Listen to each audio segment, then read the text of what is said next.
अस्सलाम वालेकुम। मैं सैयद अज़हर, आपका छोटा भाई मजलिस इत्तेहादुल मुस्लिमीन का एक छोटा सा अदना सा वर्कर आपके सामने चंद बातें अर्ज़ करने के लिए आया हूँ। मेरा ये वीडियो बनाने का मकसद ये है कि मैं अभी-अभी फ़ेसबुक पर एक पोस्ट देख रहा था, जिसमें अदनान क़मर बोलकर एक पोस्ट डाले, मुसलमानों के पसमानदा हालात से, और एक शख्सियत के साथ एक फ़ोटो शेयर करे, जिसका नाम तारिक मंसूर तारिक मंसूर बीजेपी के नेशनल प्रेसिडेंट के साथ पोस्ट डाले। तो ये अदनान क़मर कौन? मेरा सवाल। अदनान क़मर वो शख्सियत है जो चड्डी गैंग के एक मेंबर है। चड्डी गैंग अमजदुल्ला खालिद का दबा के प्रचार करते, इलेक्शन कैंपेन करते।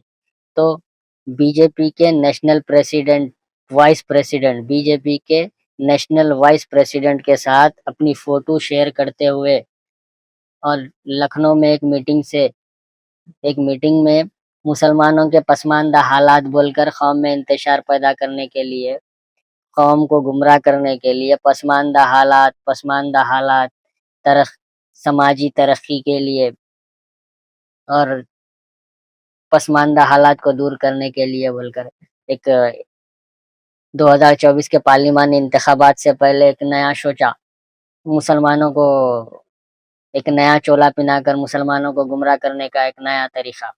तो ये रही बात अदनान क़मर की, तो चड्डी गैंग का दोहरा रूप अवाम के सामने अपने ही फेसबुक से शेयर कर बीजेपी के vice president, national vice president Tariq Mansoor के साथ अपनी फोटो डालकर उसमें एक मैटर लिखे, मुसलमानों के पसमानदा हालात, और उसमें ये कहे कि तालीमी मैदान में हटने के लिए मंदिर मस्जिद छोड़कर इससे ऊपर आना होगा बोलकर उसमें पोस्ट में लिखे।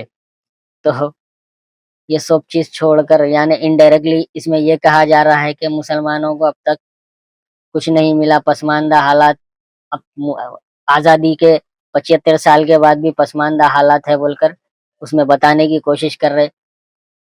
तो मैं इनसे ये पूछूंगा, इसके जिम्मेदार कौन?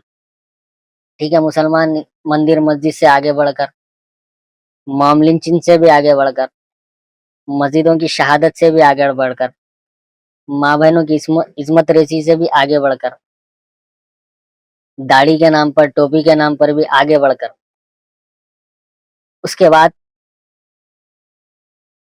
बाद भी क्या है? कुछ नहीं है।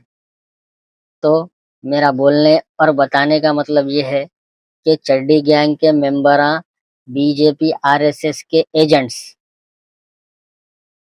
उनका दूसरा चेहरा thereby saving millions of Muslim women from the stranglehold of abusive husbands, abusive fathers. Okay, let Mr. Adnan respond to this, then I want to get in the AIMIM. Quick response from you. आपको लगता है कि ये sufficient है, reassuring है?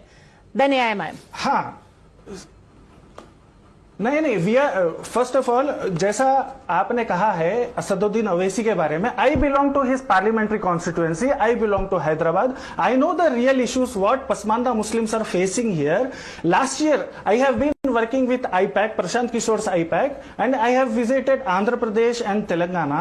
The problem of Pasmanda Muslims in South India is very severe. And to my surprise, BJP never ruled Andhra Pradesh, United Andhra Pradesh or Telangana. Then who are responsible for the backwardness of these Pasmanda Muslims? So we are also raising questions to Asaduddin Awaisi or Congress, TDP, BRS, everybody. But BJP's approach should be clear. Okay. What Yes, they are clear speaking and what they are implementing on ground should be clear. Okay. और अमजदुल्ला खालिद आकर इस बात की तशरीह करना कि अदनान क़मर कौन है, अदनान क़मर का तुम्हारे साथ क्या रिश्ता है, अदनान क़मर का बीजेपी से क्या रिश्ता है, अदनान क़मर तुम्हारा क्यों प्रचार करते थे इलेक्शन में, और जो है सो तुम्हारा जो जलसा था, कॉमेडी नाइट शो जो तुम खुद कैंसिल करा लिए बड़े बाजार का, उसका भी प्रचार अदनान क़मर कर रहा था। तो बहरहाल बताने का मकसद ये है कि जो है सो चड्डी गैंग का दोहरा रूप बीजेपी के साठगांठ आपके सामने है। तो अवाम बखूबी समझ सकती, मैं समझाने की कोशिश कर रहा था ये छोटे से वीडियो के जरिए कि जो है सो इनका दोहरा रूप और दोहरा चरित्र और क़यादत को बदनाम करते, क़यादत को निशाना बनाते बार बार बीजेपी का नाम लेकर। तो बीजेपी की बी टीम, सी टीम कौन है, ये आप फैसला करिए। शुक्रिया, खुदा हाफिज। फिर मिलेंगे एक मुखालिफिन के वीडियो को मुंह तोड़ जवाब देते हुए।